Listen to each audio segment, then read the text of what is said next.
Hey, okay, here from the Minecart, and yeah, this review took me a while to make because I was busy working on my other reviews. But yeah, hopefully this time I can be on schedule again, whatever form of a schedule I have in the first place. But yeah, today I'm reviewing the first episode of Kamen Rider Zeztz, which is actually free on YouTube, which is really cool. This is actually the first time where Toei actually puts up the Kamen Rider Zeztz series on YouTube for us Americans. And hell, they even had Kamen Rider Zeztz at Comic Con, which I'm totally not upset that I was able to go. What are you talking about? But yeah, they have the full season of Kamen Rider Geeks free on YouTube, so maybe I might do a re-review of that series one day, who knows. Yeah, obviously, pros, the cons, and the mids. First off, the pros. Starting off is the music. Honestly, the music is pretty good. I quite like it.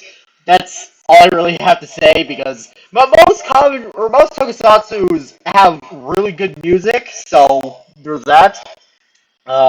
Next up, the effects. Obviously, something that all tokusatsu shows will rely on are the special effects, like practical or CGI.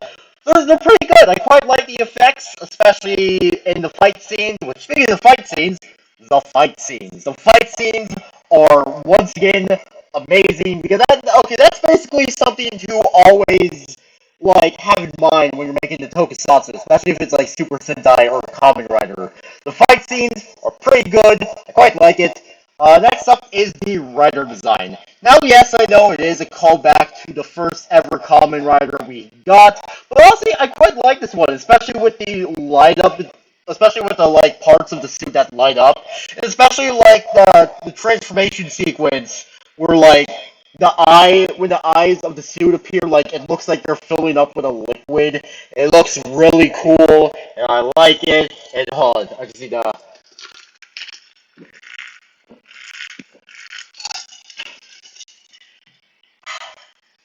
Alright, okay. Now, speaking of the writer, our main character slash writer, sorry if I butcher this, Baku Yorozu.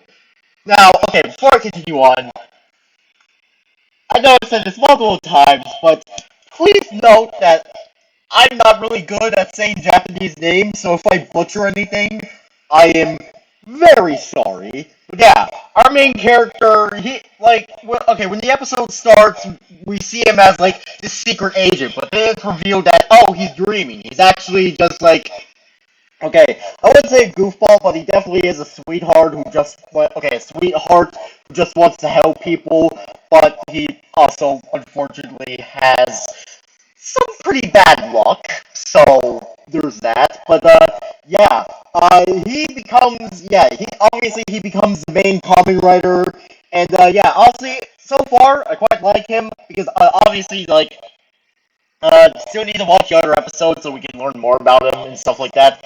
Next up is the driver. Now, an important thing about Kamen Rider is the driver, which is a belt-like device that, well, like most belts, usually go around the waist. This one is different because instead of going around the waist, it's tilted around the torso, which looks really cool. This is the first time where we had a Kamen Rider like this because obviously, besides belts, we've also had drivers that are guns and stuff like that. So yeah, yeah. Honestly, the driver's pretty cool. And speaking of the driver, the gimmick. Now, this is something that all tokusatsu shows have some sort of gimmick that is related to the morpher or the driver. Yeah, the gimmicks are these capsule things called capsims. I think that's how you say it.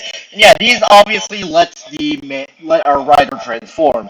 And honestly, I really do like the little pixel animations that we get for them, especially the main one. It's just like a chibi version of this season's rider doing a little dance, and I love it so much. It's so cute. Hold on.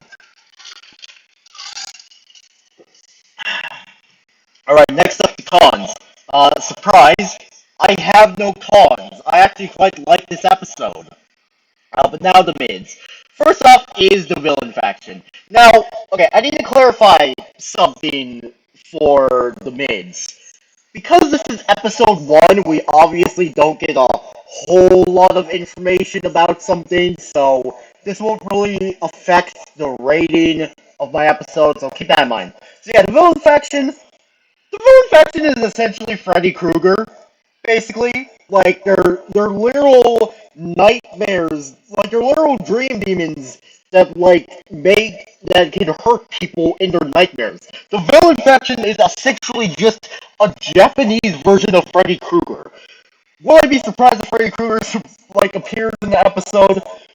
Honestly, yeah, because keep in mind, Kamen Rider is considered a kids' show in Japan, despite the fact that they're allowed to show blood and guns, and stuff like that. Next up is Minami Yorozo, who is the sister of our main writer. Obviously, we don't get to know a whole lot about her, but again, this is episode 1, so it's not like we're going to drop every single piece of information in episode 1. And then finally, there is Nim, or Nemu, uh, whatever her name was. She is this celebrity who appears in Baku's dream as like someone he needs rescue, and that's really all we know about her because again, this is episode 1. Obviously, you're not going to drop all the information about everyone, but yeah. Yeah, I give this episode 6 out of 7 stars. Honestly, it's pretty good. It's pretty decent. I quite like it.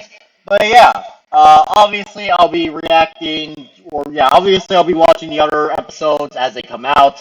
I'll be, of course, reacting them on my Patreon, which if you want to financially support me, you can just go there. Yeah, but yeah. Uh, so, anyways, that was it for this video. Make sure you all subscribe and like for more, and I'll see you all later. Peace out, home guards, and goodbye.